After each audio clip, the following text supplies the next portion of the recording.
बहुत तोरा सुन है के हमारा शरीर के तू छेलही परा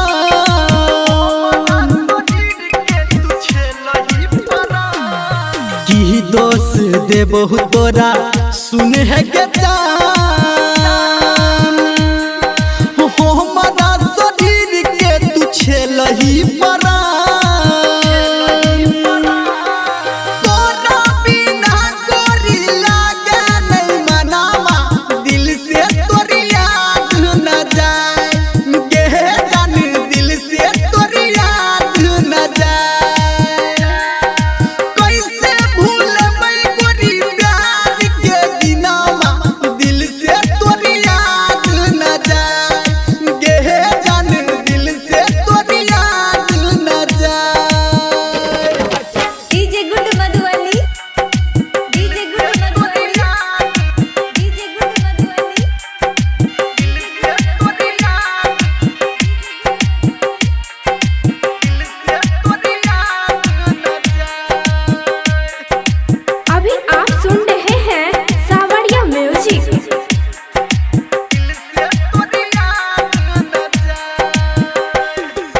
रहे छला दिल में तू सासु बन के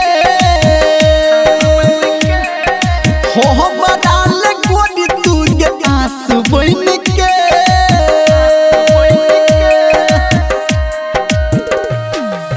रहे छला दिल में तू